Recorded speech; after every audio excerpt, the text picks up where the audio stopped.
Hello, everyone, and thank you for joining us. I am Dr. Anarita Bishaliva, along with co-host Dr. Victor Fett, Dr. Katerina Shrey, and our program producer, Professor Larry Sherey. We host a weekly discussion panel on Russia's war on Ukraine with guests from Ukraine, military experts, medical personnel, academics, artists, literary figures, and relief workers. Our panel is recorded and circulated nationally and internationally. We appreciate your comments and feedback. Special thanks to Marshall University Libraries and MUIT for making this weekly event possible. If you are joining us live on Teams, please feel free to use the chat to pose any question for our guest. A quick greetings to our viewers in Ukraine from Dr. Katerina Shrey. Вітаємо наших слухачів в Україні з глибоким покліном. Ми далі свідки вашого страшного терпіння і також вашої великої сили. Дякую вам за вашу участь в нашій тижневій програмі. Thank you, Katerina. Today's guest will be introduced by Dr. Victor Fett. Thank you, Anara. We're very honored to welcome back to our program Katia Margolis from Venice, Italy, with a talk titled Russian Propaganda from the West.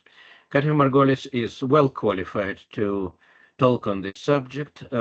She is more than a commentator. She is an artist, book illustrator, culturologist, journalist, and a very popular blogger with almost 50,000 followers on Facebook, mostly within a Russian segment of social media.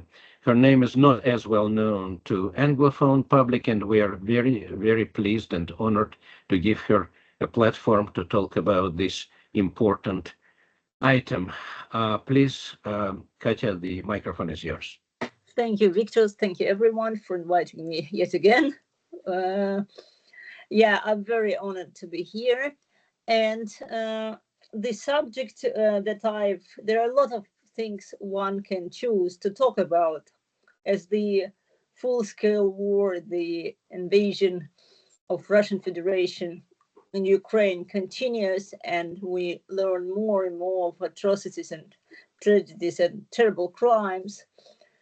In the same time, as Oksana Zabushko, a famous Ukrainian author, rightly pointed, the more ferociously and the more uncertain Russians are about their possible victory in Ukraine, the more active they become on informational front in propaganda, especially for the West.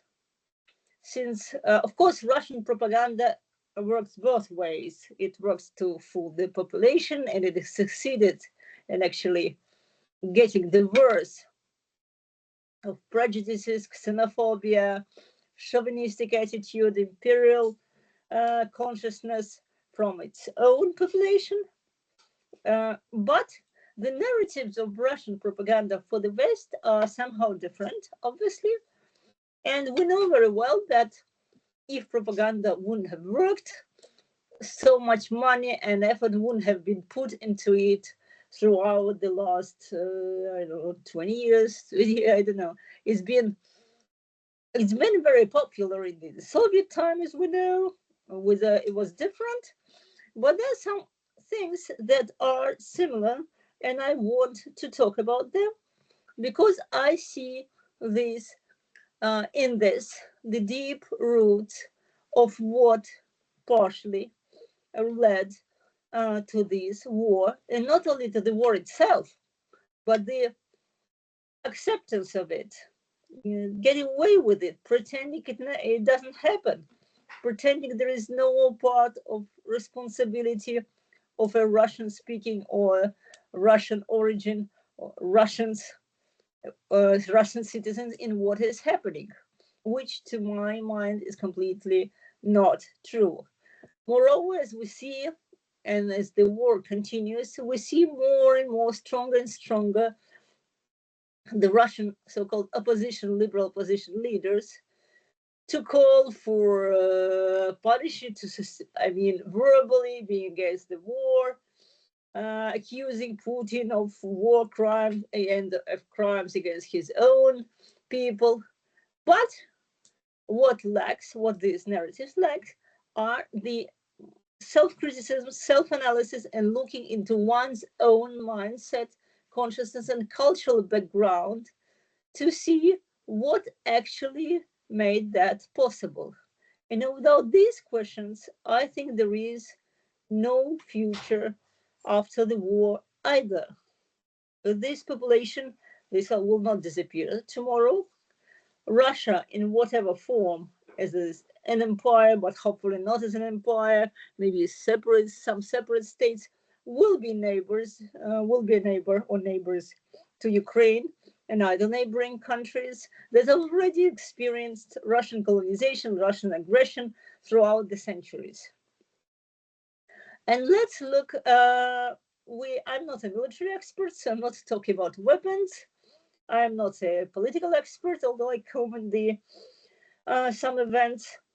But what I do know about is culture, art, and it's very interesting and very important to see how this has been and is being instrumentalized by various parties and various political, not only thinkers, leaders, but also common people, cultural leaders, artists and writers, as I am, and many other people that are somehow rooted or related to this culture. What I think is very important to understand are a few points that sometimes I think they are left without adequate attention. And the first one is this myth of so-called great mysterious Russian culture. Wherever you come, maybe you've always been Slavist or scientist, or I don't know, Russian speaking or even not Russian speaking, but meeting people who speak. You maybe witnessed or even participated in the situation when you meet a person at an event and you say, where are you from? I say, I'm initially originally from Russia, but I now live in the States, in Venice, and it doesn't matter. And what is a typical reaction to that? For instance, in Italy, well, I mean the culture circus, but not circle. What's the nature? Oh, Russia, I love Dostoevsky, I love Tolstoy, I adore Tarkovsky. For instance, in Italy, it's a great title. I read, I don't know, War and Peace, anything like that. And this is the way that somebody is trying to please you, to demonstrate one's acquainted with your culture. But when I ask the same person I meet, would you start such a conversation in the same way if I were, for instance, British? Would you say, I adore Shakespeare and I read Dickens every day? Would you say, I read Maupassant and Flaubert if I were French? And the answer, surprisingly or unsurprisingly, is no. People don't start like a small talk or conversation like that with the representatives of other cultures. The question is why. And obviously, you're all invited to participate in and you can interrupt me, ask questions, and make your remarks. And if you don't agree with me, the discussion is more than welcome. I like the ongoing discussion more than the afterward Q&A. Anyway, and I think it's partially due to this self-induced, self-reproduced, and very much deeply rooted also in the cultural Western culture, the idea of this great Russian culture, which is a product of this Russian cultural myth itself. It's Russian produced, Russian made, Russian distributed, and it's been taught I don't know, in Slavic departments and in schools that this is a great culture, this is a great literature. You may not have read anything, but this idea and this kind of is present. And now, once it's present, and it's been present for decades, obviously, it's not been born yesterday. we may ask ourselves how it is used. And it is widely used. And it's why I called this talk, this shield and sword. And now I'll explain what I meant by that. Obviously, we know that Putin's propaganda, official propaganda, and Russian official and Soviet propaganda has always used culture, literature, ballet as an instrument, as a tool for expansion, as a tool for promoting its own virtues, as a tool for self congratulatory, demonstrations and many other things.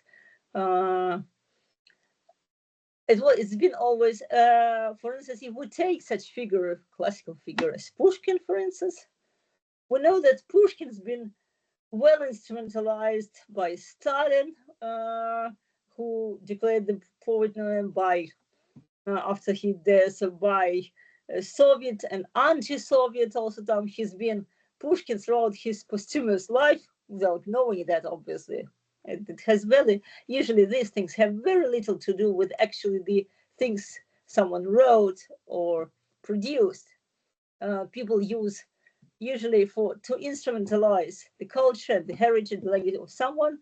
One needs just a few quotations to be used in a certain directions as instruments, as tools, as swords. We'll remember, for instance, in the occupied Kherson, before its deoccupation in last year, in 22, the autumn, there've been these big posters put by the Russians who said Pushkin's been in Kherson, he sang and described this beautiful country, blah, blah, blah, blah, blah. A very brief knowledge of culture, of history of literature, Russian, would allow you to know very well why Pushkin happened to be in Kherson. He was on his way to exile. He was exiled for his anti-Tsar, anti-repression, anti-totalitarian, so dissident poetry, and his friends, Tukolsky, begged the Tsar not to send them to the north. Since he would have perished because of his health, and the northern, he said that north is not good for me. So they convinced him to send him to Moldova, to south. So that's why, for instance, Pushkin happens in Kherson. But this context is completely absent when the propaganda is concerned. The propaganda needs Pushkin to sing and describe this territory as ours. The very tragic, I would say, monstrous, terrible example of such instrumentalization were, for instance, the portraits of Russian writers who masked the ruins of the Mariupol theater bombed by Russians, where, as we know, hundreds of people were just destroyed, including many, many children, ignoring the big letters that said "Дети," children, before the bombing. And yet again, that's what I call culture sword. You use culture, official propaganda, official state, uses names, texts, quotation, whatever, as swords to promote their own agenda, military agenda, aggressive agenda, colonial agenda, obviously, to use it as a sword to colonize, invade, kill, etc. And that's a pretty obvious case, and we know about that. What is slightly more interesting in a way for a scholar, for anyone who starts to think about it, it's how the same kind of narrative, slightly differently represented, is used by the opposite part. Since the invasion started, one of the first and the most popular narratives of Russian propaganda that's been disseminated in the West was the cancel of Russian culture. It had enormous effect, echoing effect, both in Russian communities and in foreign communities. For instance, one lecture on Dostoevsky that's been cancelled, I don't know, I think in March 22, because everyone was under shock, obviously.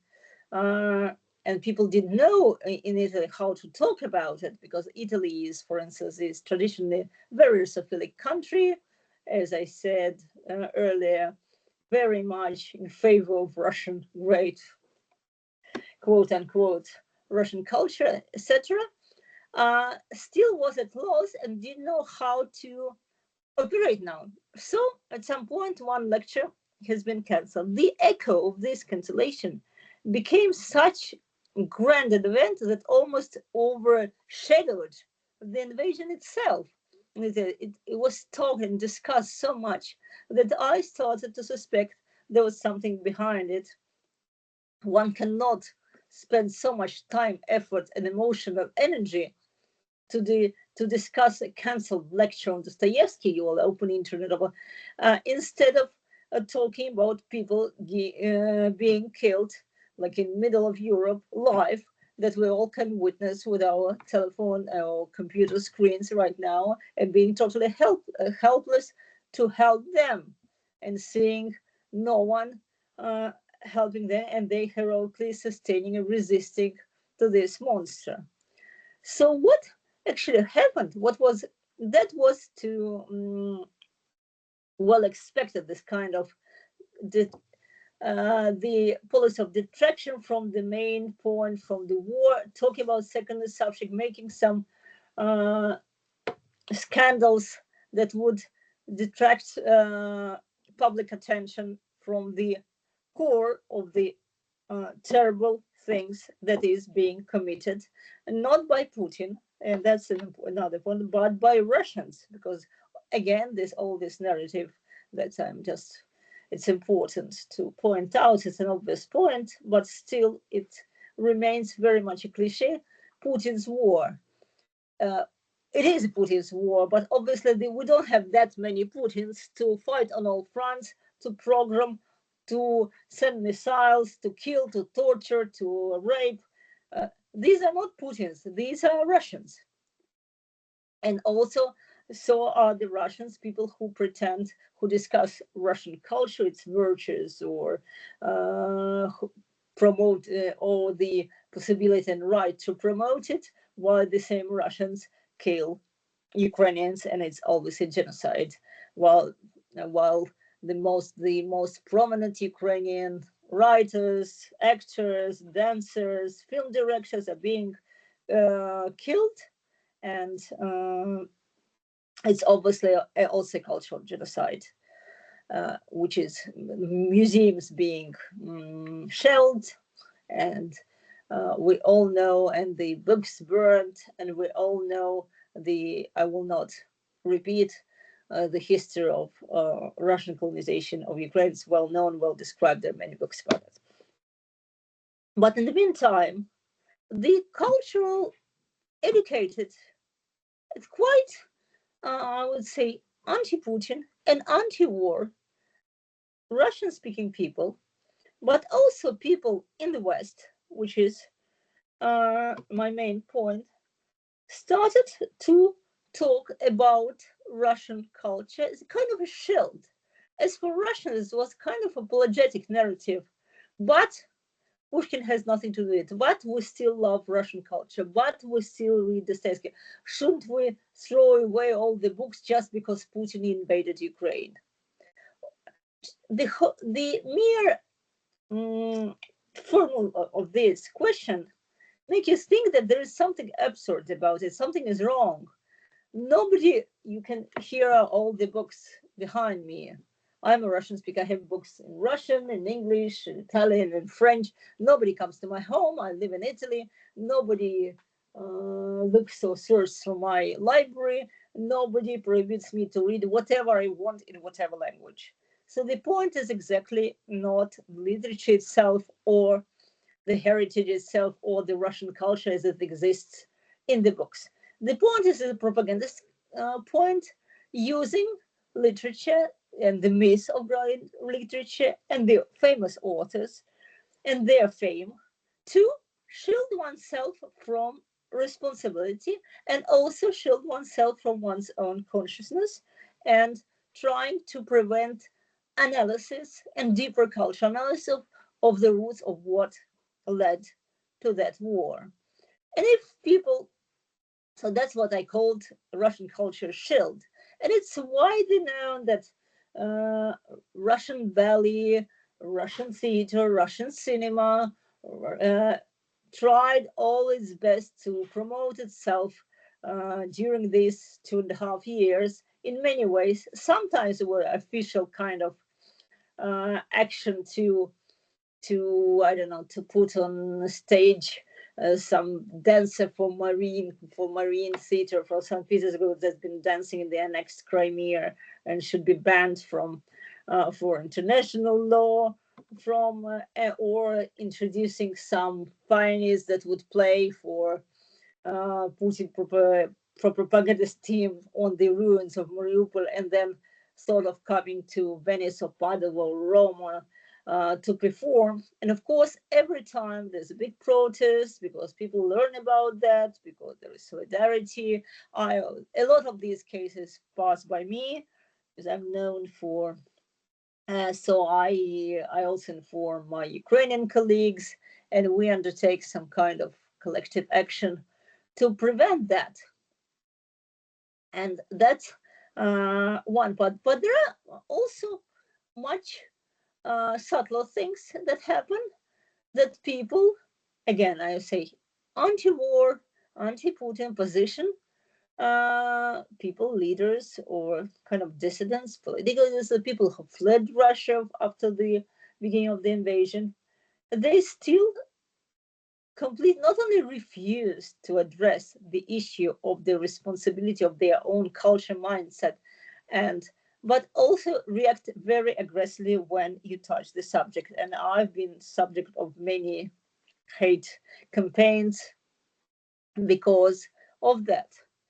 So the question is quite interesting in a way. If we leave aside the Russian culture as sword or the Russian culture as shield, if we look into it, if we finally stop looking at the covers of the book, don't use the book as object of weapon or shield, if we look inside those books, what would we find?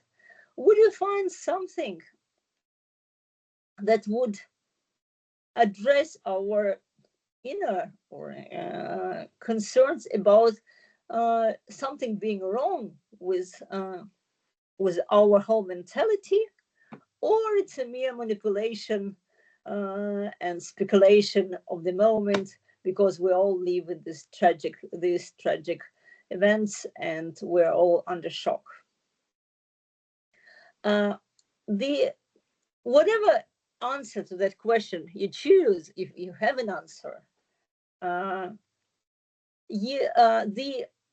the reaction to even posing the question, the hated, very angry reaction of cultural Russians, and the idea of continuing to promote one's myth and one culture in the West, makes you think again that there is something not quite right about it.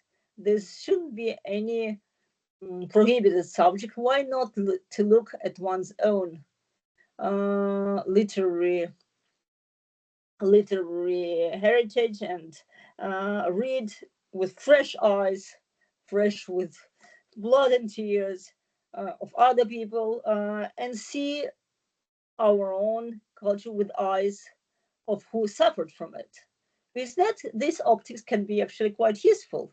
That's how the whole decolonial literature and analysis was born, and Russia happily evaded and managed not to be seen as a colonial empire until recently. Even now, it's not so widespread. And if you ask any Western person not related in any way to Slavic studies or what is Russia? He said, well, that's where Russians live. He or she would barely know there are dozens of other peoples, most of them being colonized with in a quite cruel and violent way, Lucificide, and etc., etc. They wouldn't know Russia is an empire. They would know Russia is a federation, so-called, quote unquote. They would know there are a lot of other cultures presented, and that's also because that's how colonial culture, the dominating culture, presents itself, and it presents itself in such a way to the West. Uh, it again, all these mechanisms are well studied, well known, well described. There are libraries written about it as regards, I don't know, British Empire or Portugal or any other empires, but not Russia.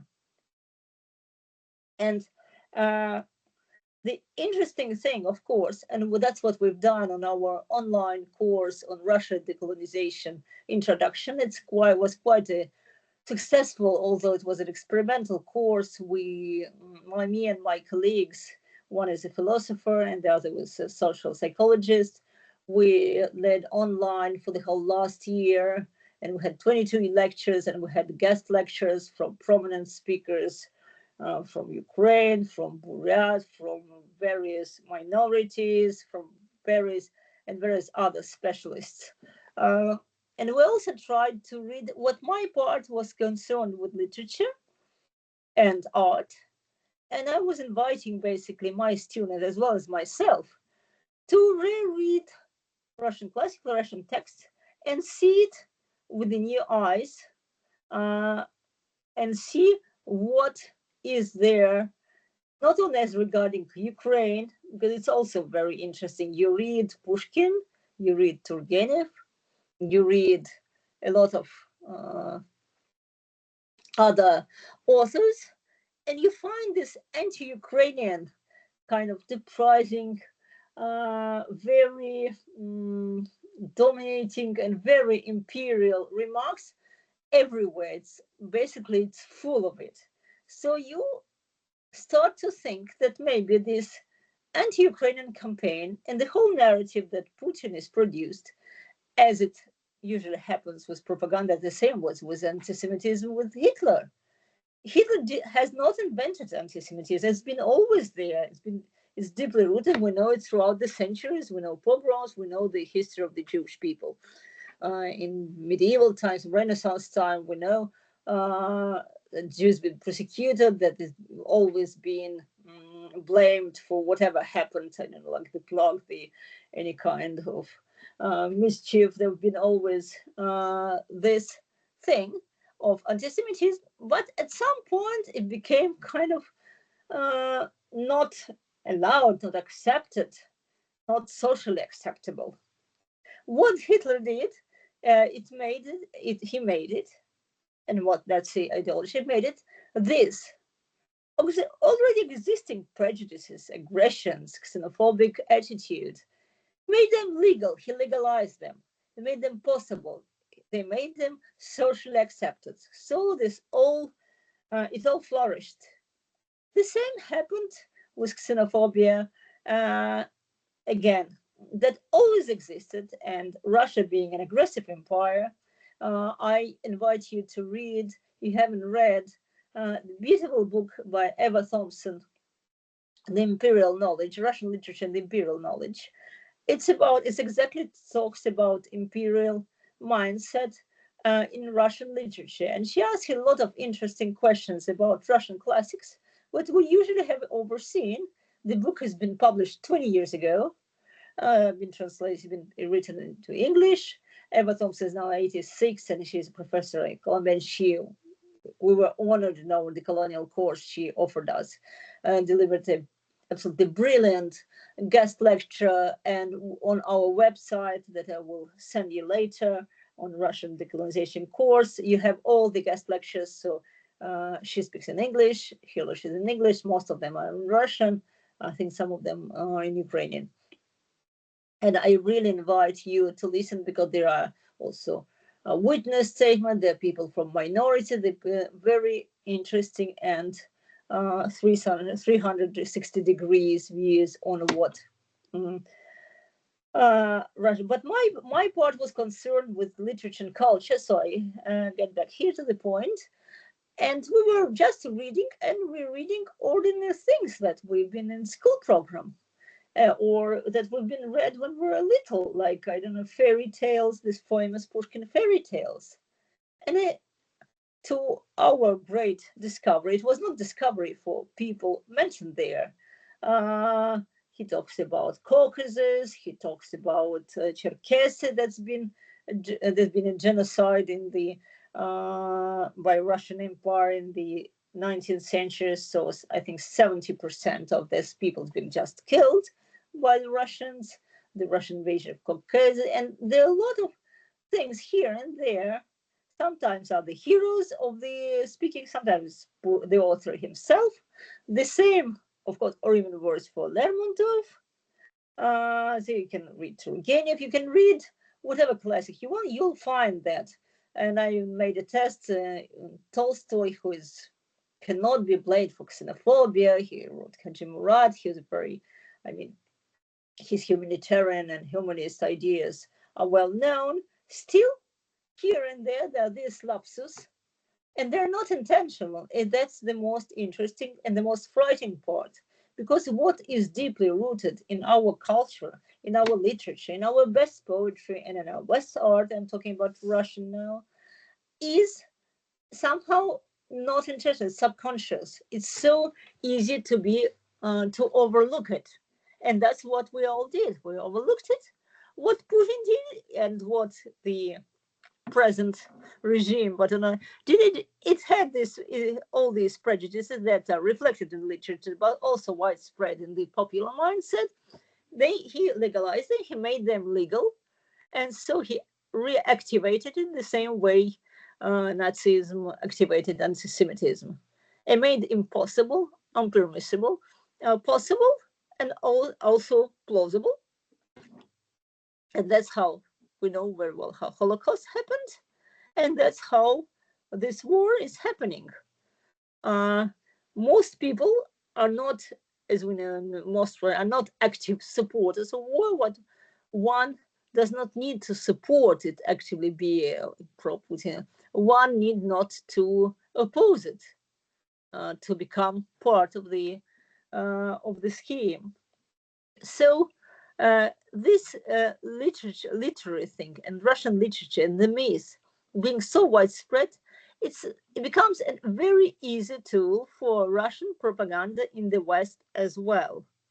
And so again, we have the lectures. We've had that for many years. We have these Russian houses, Russian publishing campaigns, Россотрудничество, this totally FSB, Russian Secret Official Services organization, under the roof of cultural institution that worked on promoting pro-Russian, pro-Putin narratives. So that's why sometimes in a very aggressive way, but most of the time using that's another important point that I want to make, that Russianism, Russian fascism, and this kind of is not exactly an ideology. It's more a tool. It's a manipulation. It's an operation. They use what already exists, not only in their own country, but also in other countries. We have a very recent example here in Venice.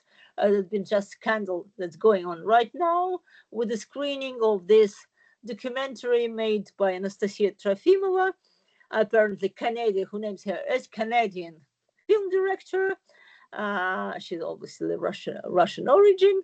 The film was produced by Canadian and French companies, mostly Canadian. It was subsidized by a Canadian official governmental, so taxpayers grant.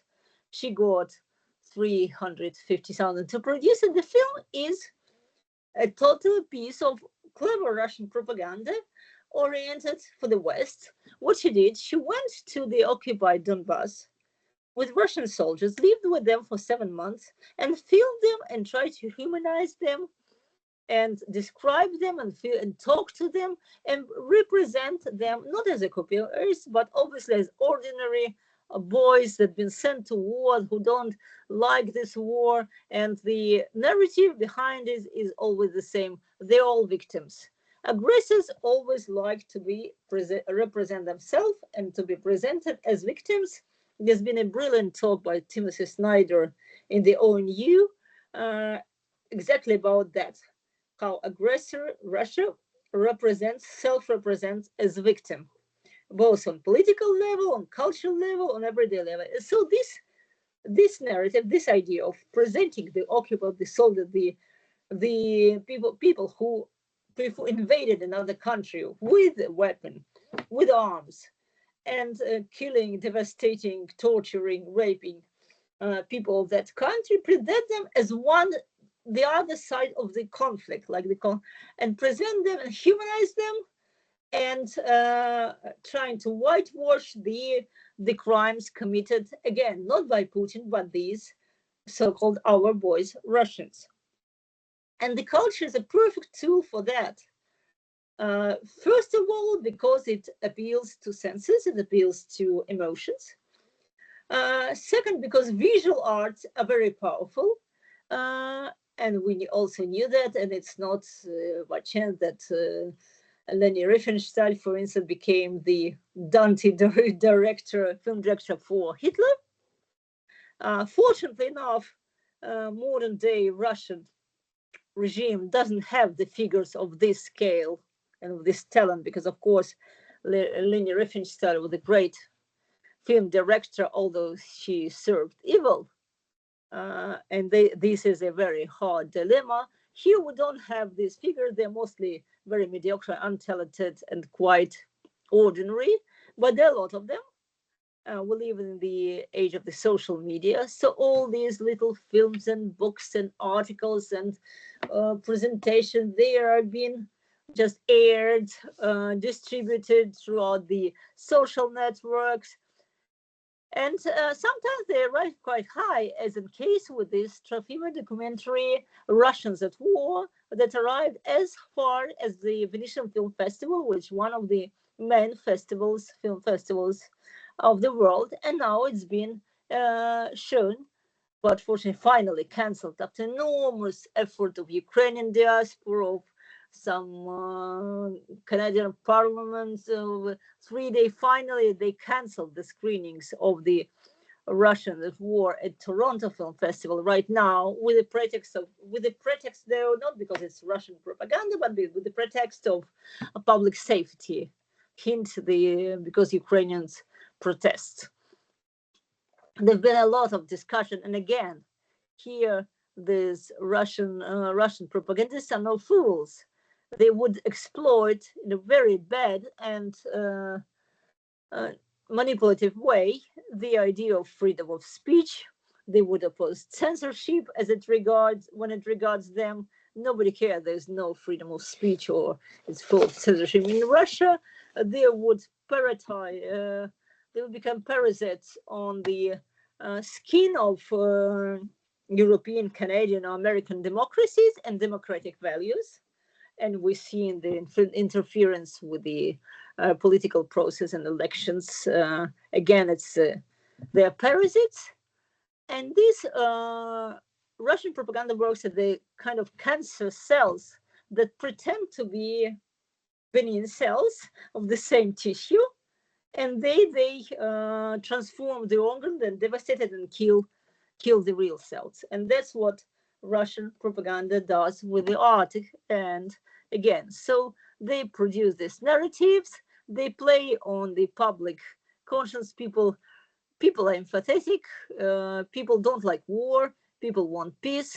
So any kind of peace for all narrative, poor boys, they're all victims, we're all victims, is and disseminating the idea of some equity between the aggressor and the victim, and even victimizing and victimhood of the aggressor.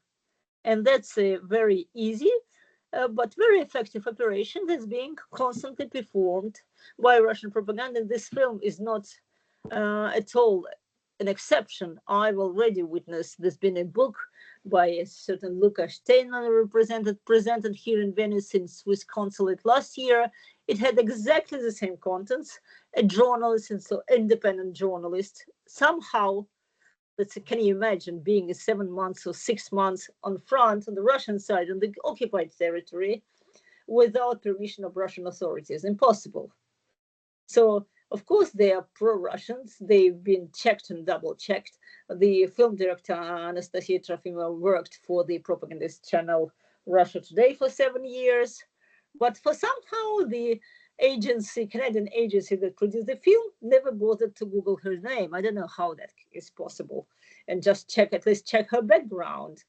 So they would promote this film as a humanitarian kind of action that we don't need to dehumanize Russian people, and even people who fight, these soldiers, they also have their human soul, their human identity, and they don't want to fight, and probably they don't want to kill, and probably they don't want to rape, and probably they don't want to bomb children. But is it interesting?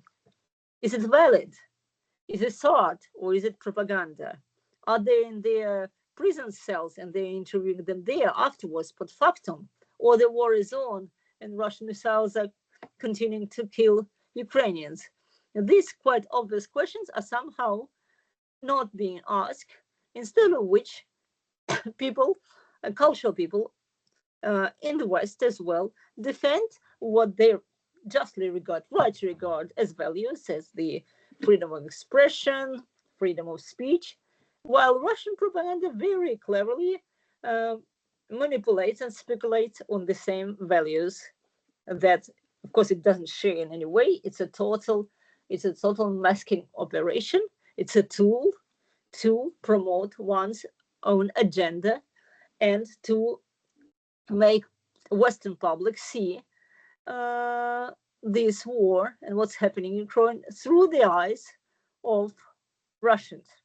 The Russian official, non-official, it will not be aggressively pro-war. It's be more like pseudo-pacifist narrative that is very, very, let's finish this war. Nobody wants it. Why this war? Why did it happen? Nobody wants it. And the simple question that it happened because Russia invaded Ukraine somehow evaporates after all this manipulation from public consciousness. And that's exactly the aim of this propaganda.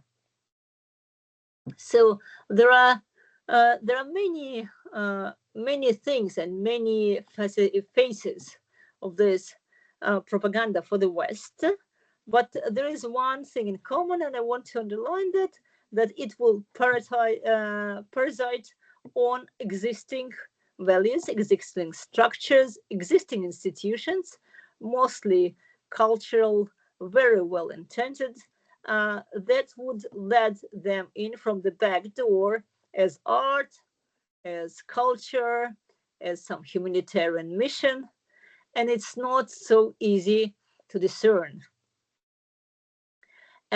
So in this case, it's not even a shield or a sword, it's a hidden sword.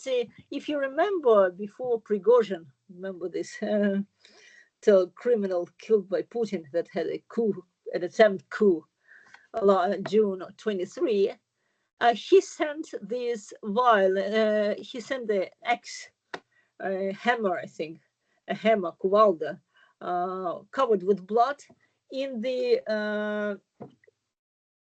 box, in the container for a violin in the Euro Parliament. Kind of a criminal, very mafiosi gesture. We've seen that in films. But that's a very good metaphor of Russian propaganda. Russia will send you something that looks like a violin, but once you open it, you find a hammer covered with blood. And when you discover it, sometimes it's too late. And that's why I think it's very important to look at it with fresh eyes, to look at one's own cliches and somehow inherited ideas about Russian culture and Russian belly and whatever it is, and look with eyes open, because we're in the middle of the war, and it does not necessarily mean that we need to throw all Russian culture and everything out of the window, but it also doesn't mean that people who wrote in 19th century and of course shared a lot of prejudices of the time and colonial views should be thrown out of the window. None of that uh, is true. But what is important, how we read it today, how we look at it today. Are we alert and are we ready to revise our own ideas and conceptions about what it is? I would probably finish, this would be 45 minutes. Probably finish there for now. I can give you dozens of other cases, but that's the general presentation. Thank you very much, Katia. This was fascinating. I'm sure that for many of our viewers right now, it is not such an old topic as for myself and for many others who have heard it many times. But thank you for updating us on Trofimov film. We just heard yesterday that Toronto festival, I think, delayed the screening. First they Maybe. delayed, then they refused to take it away. Finally this night, or yes, under the pretext of public safety, like with a big hint, Ukrainians are so violent with their protests that we're concerned about our public. They canceled it. Instead of acknowledging, they actually passed Russian propaganda, and the Toronto police confirmed it has nothing to do with that. There were no public safety security alerts, so it's a kind of pretext, but anything is good if it's cancelled.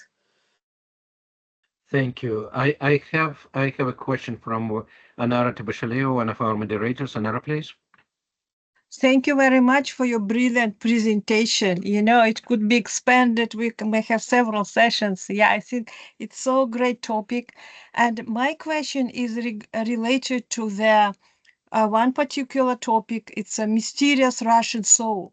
The mysterious Russian soul is often used to highlight Russian identity. Of course, there are no mysterious soul of Ukrainians, Jews, or Georgians. So, and because Russian mysterious soul could not be compared even to any post-colonial actually neighbors. And I think that imperial innocence is justified by great, sometimes justified by great cultural heritage, and how they play with this. What do you think about this? Thank you. Yeah, I think that's exactly right. This mystery, like recently, we had a very interesting case. You know, this parliamentary Russian British Parliament Lebedev has been deeply related. He's been in Parliament in Britain, but also deeply related with Russia. And so recently, somebody had an article, obviously commissioned article. What was it called? It was some quite respectful newspaper that said this: I see this mysterious man sitting in his garden, rejected by his own people. So all this kind of completely, but the idea of mystery it's quite interesting. It's quite interesting. Culture is usually aimed to disguise something. Mystery, there's something we don't know, we don't understand, we cannot possibly understand. Well, the truth is we can understand it, but in order to understand it, we should ask questions. We should ask unwelcome, uncomfortable questions that Russian culture itself does not invite us to ask. And if you dare to ask them, you've been attacked by your compatriots, by people who deeply love this mysterious Russian culture, whether in the West or in Russia itself. And so this mystery is about disguising. And as I mentioned, this metaphor, terrible metaphors, is Russian. These portraits of Russian writers were used to disguise the ruins of Mariupol theater. Remember, there were portraits of Tolstoy, Dostoevsky, Pushkin, on the ruins, what remained of this theater. it's a very very precise metaphor of how the culture is influenced. Of course, there's a mystery. If you mask something with that, it becomes mysterious because you can't see what's behind it. But we know what's behind it. We can ask, we should inquire, we should look what's behind it. What's behind it? Russian aggression, and these have bombing, crimes, and in many other instances, historical instances, there's also exactly the same thing. If you look at this beautiful, nobody argues about that beautiful, the hero of our time by Lermontov, but you start to, I don't urge you to not to read it, but the question is how we read it today and what commentary do we make for our students, our children, future generations on that subject. Like we don't read, I don't Kipling uncommented. We do comment on that, on the British Empire, and the same way we must comment on Russian literature. So when we look at the hero of our time, it's full of totally colonial, imperial, quite terrible, sometimes very prizing and very disrespectful small comments. Because when he describes like people positively, there is the whole set of what Spivak or Nisarid, all the post-colonial scientists, like the founders of this theory, described for Orientalism is equally true for Russian and for Russian representations of other people, for instance, the Caucasus people of the Caucasus, no matter whether Chechens, and here we have to make a next step. Why was it so easy again to demonize the whole people of Chechnya? Why it was so easy to bomb Grozny and have or Simashki and have hundreds of people kill civilians? For instance, these tactics of which they now apply in Ukraine: first shell the building, and when the helpers arrive, when people start rescue team arrive, bomb the second time, so kill also the rescuers. This tactics was first applied in Chechnya with the two Chechen wars led by Russia that Politkovsky wrote about. But again, it did not lead to any revision of the general culture, deeply rooted in the culture attitude to Caucasus as bright but also violent, something you cannot trust. You can find all this in Russian classical literature. And that's why these myths are so easy to revive. And that's why these myths, people read that at school. It's widespread, even not cultural people hear about that or hear something similar. And that's why it's so easy to exploit. So there are three steps you arrive from an innocent classical Russian book on your shelf to people being bombed. And one should make those connections. Thank you very much. Well, that's actually a very interesting conversation and explanation. Thank you. Thank you. And we have a comment from our live viewer here from Leslie. He says that reminds me of the tolerance paradox. If we're tolerant of intolerance, and tolerance wins. In this case, they use calls for freedom of speech and tolerance of all viewpoints to justify spreading pro-war propaganda. Exactly this. Very well said. Absolutely. Very and well. I have another type of question from our moderator, Katerina Shrey, who has to step out, and she asks about another aspect of your work. She says you yourself are an established artist, exhibiting recently extraordinarily beautiful small format works on handmade paper. She says, how has your own work been affected by the war? Do you notice anything different in your creative endeavors? Absolutely. Thank you for that question. I keep becoming without my own will kind of a public figure. I haven't chosen that. I've been always a very private individual person. I was trying to separate what my public activity and political activity is, so I don't publish my art in Facebook. I have Instagram as a separate kind of niche for my art activity, and I have a gallery. And yes, of course, as any artist, I was not able to do anything for the first, I think, 6 months in 22. It was totally unthinkable and unacceptable. You cannot even think of producing art of other people's sufferings in a way. There was something wrong with it. I was talking to my friend, my best friend from Kharkiv, where she lives in Australia for many, many years, and she writes poetry, and later she's a brilliant anthropologist and writer. And we talked about the same thing, that somehow you cannot let your creativity exploit something you haven't lived yourself. So it's very difficult. It echoes in you, but you cannot, you're some kind banned from producing any kind of response. And that's why in summer 22, I had works in my house, because my house was devastated by flood a couple of years before the high water. So there were works that finally finished, and then the war began. And I had a brick left in my garden, and that brick, I was just sitting there and looking at it. So it's recognized myself, but also a lot of other people.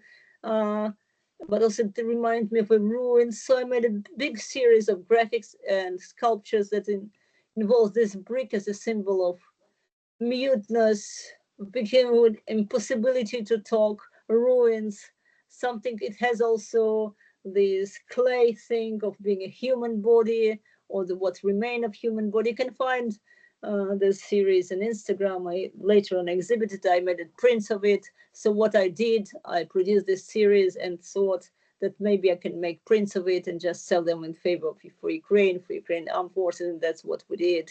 And that somehow justified some art production.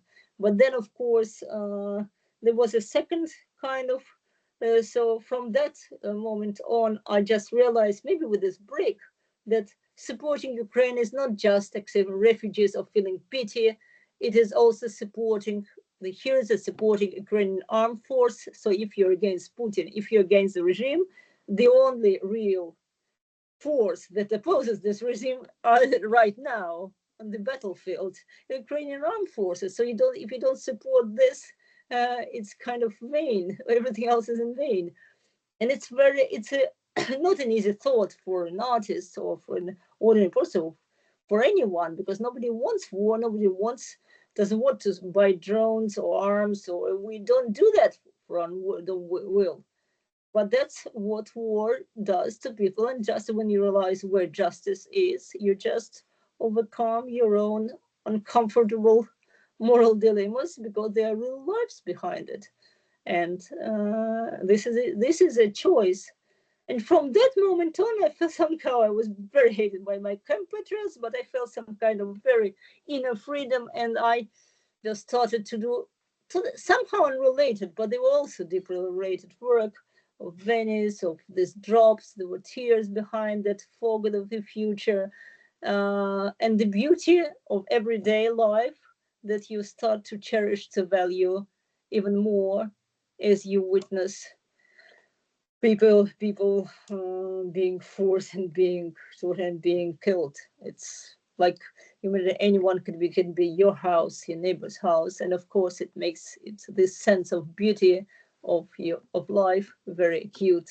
And Italy especially being that such a beautiful Venice country and city.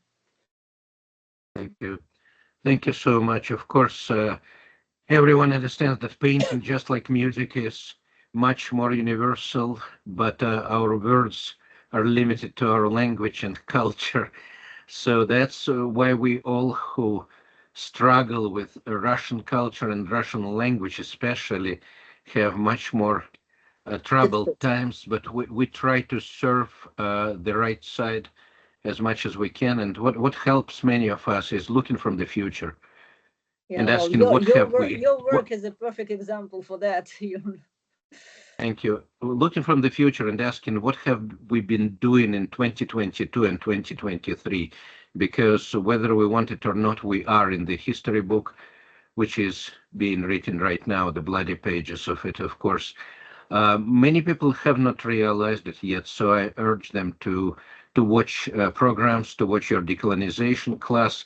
Very interesting, sometimes controversial, and maybe we have time for a few more questions, but I definitely wanted to ask one of the most burning questions of current discussions, at least in Russian segment of internet: colonialism versus imperialism, future of Russia as such. Many, myself included, agree that this unwieldy country, this type of civilization, is gone. It cannot exist anymore as it has existed for the last hundreds of years.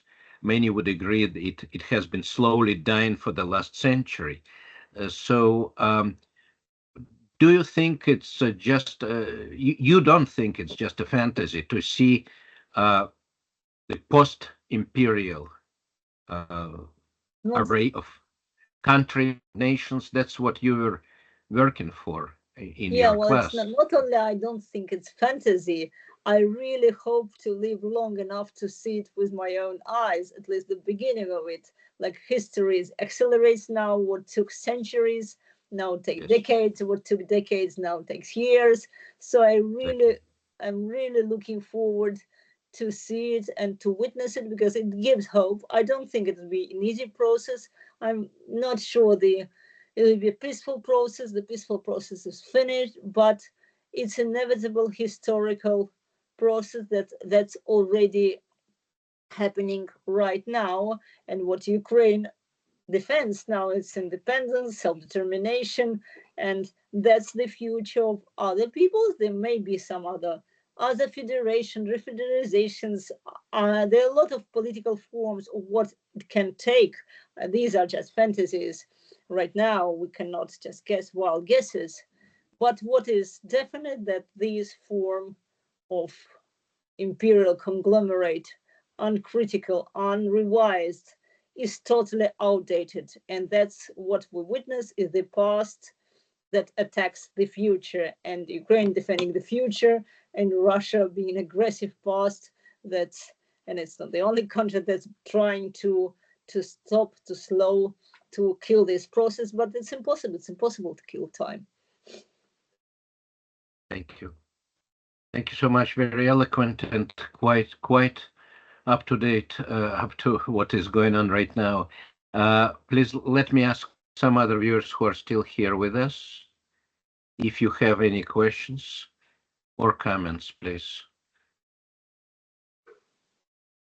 Please open your camera and microphone if you still have this chance. And I do not see any volunteers. So we are finished with an hour, and we'll then thank you so much for your time and willingness to share with us. Once again, this is Ukraine program on Marshall University, West Virginia website, and we are here for the 2.5 years now, soon nearing 1,000 years of Russian-Ukrainian war. And we are very glad to interview important figures and experts, and we wish all the best to everyone for the coming week. We'll see you next week, Friday. Thank you Thank very you. much, Katia Margolis, for your impact and sharing with us your unique views. Thank you. Thank Слава you. Україні. Thank you. Героям слава. Героям слава.